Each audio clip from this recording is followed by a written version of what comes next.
সমস্ত অনুষ্ঠানের শেষে এইবারে লাগলো কালী পুজো। তো হ্যালো বন্ধুরা, যেহেতু তোমরা জেনেই গেছো যে জেঠিমাদের বাড়িতে কালী পুজো হয়েছিল, তো সেই ব্লগটা ছাড়তে আমার অনেকটাই দেরি হয়ে গিয়েছে। আর সকাল সকাল দেখো রাঁধুনিরা চলে এসছে রান্না বান্না করতে, যেহেতু জেঠিমাদের বাড়িতে আমাদের দুপুরবেলা থেকেই নিমন্ত্রণ ছিল। তো জেঠিমাদের এখানে দেখো, যেখানে ঠাকুর রাখা হবে সেখানে ডেকোরেশন সম্পূর্ণ কমপ্লিট হয়ে গিয়েছে। তোমাদের ডেকোরেশনটা কেমন লেগেছে সেটা কমেন্ট করো, আর রাত্রেবেলা ডেকোরেশনটা কেমন লাগে আমি অবশ্যই তোমাদের সঙ্গে শেয়ার করবো। তার জন্য তোমাদেরকে একটু ওয়েট করতে হবে। তো এই সাইড দিয়ে একটা যাওয়ার রাস্তা রয়েছে জেঠিমাদের বাড়িতে, এই হচ্ছে জেঠিমাদের বাড়ি। তো এই বাড়ি জেঠিমাদের বাড়িতে পুজো হচ্ছে।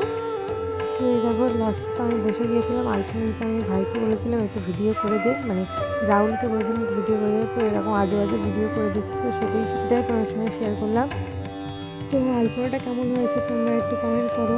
আর ওখানে যে চৌকি জল চৌকিগুলো রয়েছে না, সেগুলো কিন্তু আমি ডিজাইন করেছি, তোমরা জানো। তো আমি তো সন্ধ্যা হয়ে গেলে রেডি হয়েছিলাম দাদা বাড়িতে, তখন দেখলাম কি মা দাদাকে ধুতি পরিয়ে দিচ্ছিলো। কালী পুজো উপলক্ষে যেহেতু ধুতি পড়তে হয় তার জন্য। আর এখানে দেখো ক্যাটারিংয়ের লোকেরা চলে এসে সব কিছু ওরা গুছিয়ে শুনিয়ে নিচ্ছে। আর এখানে তো কফি স্টল দিয়েছিল জেঠিমারা। তো তারপরে দেখো গাড়ি চলে এসে আমরা ঠাকুর আনতে যাবো, তার জন্য গাড়ি এসে দেখে সবাই উঠে পড়েছিল, আমরাও ধীরে ধীরে উঠে পড়লাম। ওঠার পরে গাড়ি রওনা দিল ঠাকুর আনতে যাওয়ার উদ্দেশ্যে। এখানে ঢাক ঢোল এবং কাসর বাদ্যযন্ত্র অর্ডার দিয়েছিল, তারাই বাজতে বাজতে নিয়ে যাচ্ছিলো আমাদেরকে।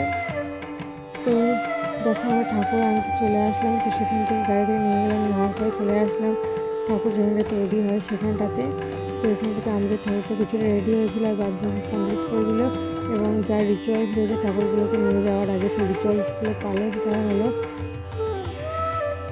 তো সেই রিচুয়ালসগুলো পালন করার পরেই ঠাকুরটাকে ওরা দাদার মাথায় তুলে দিল এবং সবাইগুলো ধরে ধরে গাড়িতে তুলে দিলো। সেটা দেখো যে পিছনের ব্যাকগ্রাউন্ডগুলোকে আগে নিয়ে যাওয়া হলো, তারপরে এই সাইডে ঠাকুরটাকে বাইরে নিয়ে আসা হচ্ছিল। আর এখানে সিস্টেমে দেখো পেপারটা তোলা একটা দড়ি সিস্টেম করা হয়েছে, যেটাতে টানলেই ওপরে উঠে যায়। আর এই আমাদের প্রতিমা। তো তোমাদের কেমন লাগে মাকে কমেন্ট করো। এই দাদার মাথায় 3বার টাঙিয়ে দিচ্ছিলো, তো দাদা বলকে আমি গাড়ি অব্দি নিয়ে যাবো। তো দাদাকে সেইখানে ধরে নিতে বললো ঠিক করে। দাদা এবার আস্তে আস্তে উঠে নিয়ে গেল গাড়ি অবধি ঠাকুরটাকে।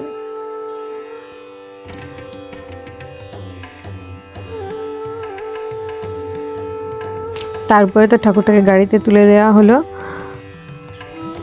তো দেখো আস্তে আস্তে নিয়ে যাচ্ছে, যেহেতু আঘাত লাগতে পারে তার জন্য আস্তে আস্তে পুরো গাড়ির লাস্ট প্রান্ত অব্দি নিয়ে যাওয়া হলো। তারপর নিয়ে আসার পরে দেখো বাচ্চারা বাজি ফাটাচ্ছিল, রাস্তাতেও কিন্তু বাজি ফাটানো হয়েছিল, একটা দুটো, বেশি না। তারপরে ঠাকুরটাকে শেষ পর্যন্ত গাড়ি থেকে নামানো হলো, নামিয়ে ঠাকুরতলায় কিছুক্ষণ ধরে রাখা হলো। রাখার পরে আলো মানে হাওয়া বাতাস করতে করতে এবং গঙ্গার জল ছিটে দিতে দিতে আবার নিয়ে যাওয়া হয়েছিল বাড়ির দিকে। তারপরে দেখো ঠাকুরটাকে নিয়ে আসার পরে বরণের সমস্ত যা রিচুয়ালস ছিল সেই রিচুয়ালসগুলো পালন করে নেওয়া হলো। নেওয়ার পরে মাকে নিজের যে জায়গা সেই জায়গাটাতে বসে স্থাপিত করা হলো আর কি। তারপরে তো আমি বসে গিয়েছিলাম সবজি আমার কথা। তো আমার ভাই বোনেরা কী বলছিল একটু শোনো। তো দেখতে পাচ্ছেন গাইস, আমাদের এখানে ব্লগ কুইন ব্যাপারটা হচ্ছে আমাদের দিদি এখানে মুন্ডু কাটা যাচ্ছে। আমাদের দিদি এখানে ভোগের জন্য সমস্ত সবজি কাটাকুটি করছে। এরপর সেই ভোগের সমস্ত সবজিগুলো ভাজা হবে, গিয়ে মায়ের ওখানে দেওয়া হবে। সেই কাজ মানে দিদি আগে থাকতেই করছে। মানে আমাদের দিদি মানে সর্বগুণে রাধা, একেবারে সব দিকই সব একদম মানে খুব ভালোভাবে করতে পারে, যেগুলো আমরা পারি না, আমরা হচ্ছে অকমান্ড।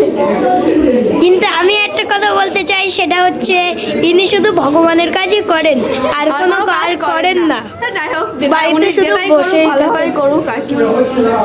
দেখেছো তো কেমন মিথ্যা পাকা পাকা কথা বলে। তো তারপরে লুচির জন্য লেচি কেটে নিলাম, ময়দাটাকে মেখে তারপরে সেই লুচিগুলোকে গরম তেলে ফুলকো ফুলকোভাবে ভেজেও নিলাম।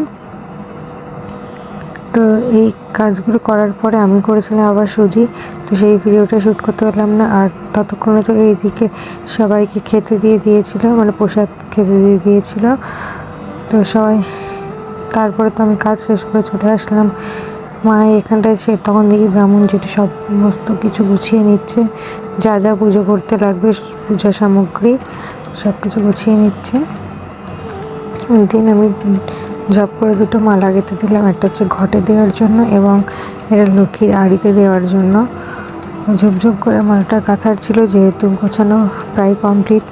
ব্রাহ্মণ পুজোয় বসে বলে কথা, তো সমস্ত কিছু করার পরে ব্রাহ্মণ পুজোয় বসে গিয়েছিলো। তখন বাজে রাত 11টা কি 11:30 নাগাদ। আমি তখন ফোন দেখার সময় পাইনি। তো সব কিছুর মধ্যে এতক্ষণে আমার পুরো লুকটা দেখাতে পারলাম। দেখো ঘেমে নিয়ে তো একসাথে, তো আমাকে এই লুকে কেমন লাগছে তোমরা কমেন্ট করো। তো তারপরে নিলাম আমরা একটু সবাই মিলে বাজি ফাটিয়ে নিলাম। তো অনেক বাজি অ্যারেঞ্জমেন্ট করা ছিল, সব বাচ্চারা ফাটিয়ে নিয়েছিল, আমাদের জন্য অবশিষ্ট ছিল। তারপরে লাস্টে তো ড্রেস চেঞ্জ করে আমি বিদেশে চলে আসলাম, যেখানে পূজা হচ্ছিলো, মানে পূজা মণ্ডপে। আর এখানটায় দেখো দিদি তো যেসব প্রদীপ লাগবে সেই প্রদীপগুলো সাজাচ্ছিলো। প্রথমে তো 28টা প্রদীপ সাজিয়েছিল, তারপরে তো আমরা আবার প্রদীপ সাজাবো।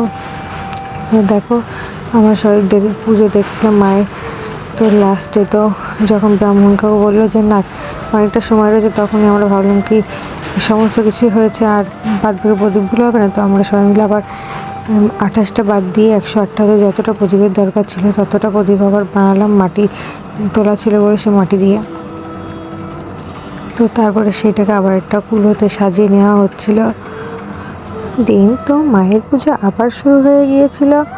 তো এদিকে দেখো আমাদের সমস্ত প্রদীপ করা কমপ্লিট, 108টা প্রদীপ করা কমপ্লিট। মানে তো তোমরা কারা কারা কালী পুজোর রাত্রে জেগে দেখেছো এবং এরকম প্রদীপ বানিয়েছো নিজের হাতে মায়ের জন্য, তো সেটা কমেন্ট করো।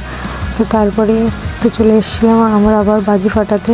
রাহুল দেখো বাজি ফাটাচ্ছিল, অনেকগুলো যেহেতু বাজি ছিল বললাম না। তো তারপরে আমি যেই একটা রং মশলা হাতে নিয়েছিলাম, আমার ভাই সঙ্গে সঙ্গে কাটতে চলে এসেছিলো। তো ওকে লাস্টে না আবার দিয়ে দিলাম যে নে তুই একটু রং মশলাটাকে নিয়ে একটু ফাটা আর কি। তো তারপরে আবার কয়েকটা চটপটি ছিল, সেগুলোকে ফাটাচ্ছিলো। দেন তারপরে চলে আসলাম প্রদীপ ধরাতে। তো ব্রাহ্মণ কাকু বলে যে তোমরা সবাই মিলেই প্রদীপ ধরাও মায়ের জন্য। খুব ভালো লাগছিল মায়ের জন্য প্রদীপ জ্বালাতে। তো তারপরে সেই প্রদীপগুলোকে নিয়ে মায়ের আরতি করা হচ্ছিল। মায়ের আরতি শেষে কিন্তু এই প্রদীপের যে তাপ সেটা আমরা নিয়েছিলাম, নেওয়ার পরে সেই মানে কুলো সমেত প্রদীপগুলোকে পুরো উল্টে দিতে হয়েছিল। এটা নাকি নিয়ম, তোমাদের ওখানে কী নিয়ম কমেন্ট করো তাড়াতাড়ি। তারপর আরতির পরে আমরা সবাই মায়ের অঞ্জলি দিলাম।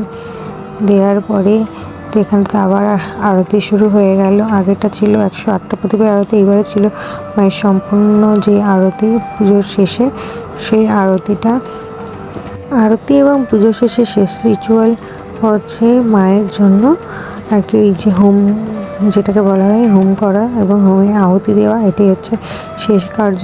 তো সেখানে হোম যেখানে করা হবে সেখানটাতে বালি ছড়িয়ে দিয়ে যা নিয়মকানুন সেগুলো পালন করে হোমের কার্য শুরু হলো। তো আস্তে আস্তে হোমের আহুতিও দিয়ে দিয়েছিল ব্রাহ্মণ কাকু। তো ব্রাহ্মণ কাকু হোমের আরতি দেওয়ার পরে দেখো কড়াটা একটা সাইড হয়ে গেছিলো, আস্তে আস্তে সেটা সরিয়ে দিল। দেওয়ার পরে পুজো সমাপ্তি। এখন মায়ের প্রণাম জানিয়ে মায়ের ঘরটাকে নড়িয়ে দিল এবং সমস্ত সুতোগুলোকে কেটে দিল। আর যা যা রিচুয়ালস রয়েছে নিচে উল্টে তুলে আবার উপরে দেওয়ার আর কি।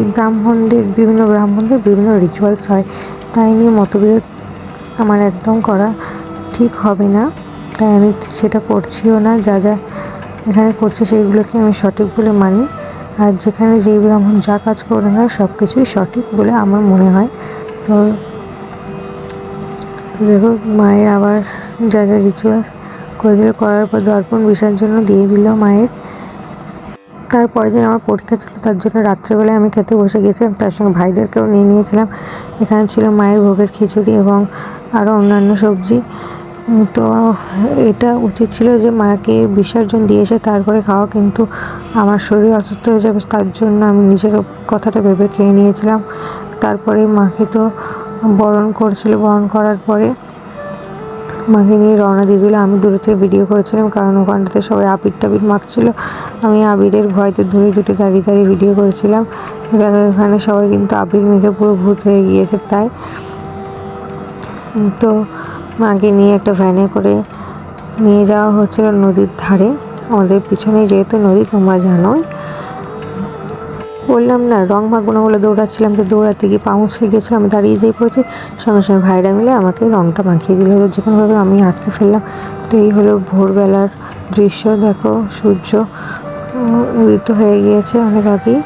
আর এখানে তো নদীর ধারে প্রচুর পরিমাণে কুয়াশা ছিল, তো দেখতেও খুব সুন্দর লাগছিলো। এখানটায় তো নিচেতেই 7 পাক মাকে ঘুরিয়ে নিয়ে জলে বিসর্জন দেবে বলেছিল, তো সেটাই করলো, নিচে 7 পাক ঘুরিয়ে নিল, নেওয়ার পরে মাকে বিসর্জন দিতে নিয়ে যাচ্ছিলো।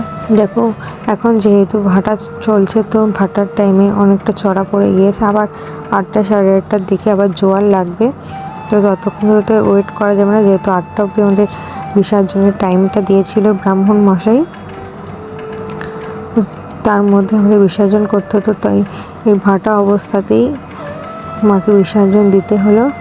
দিন বিসর্জনের পরে মায়ের যেখানে আর কি রাখা হয়েছিল, মায়ের যে জলচক্রের উপরে সেখানটায় জল এনে তো ঘড়িতে করে রাখা হয়েছিল, সেটা আর দেখাতে পারলাম না, তো সরি, টাটা বাই বাই।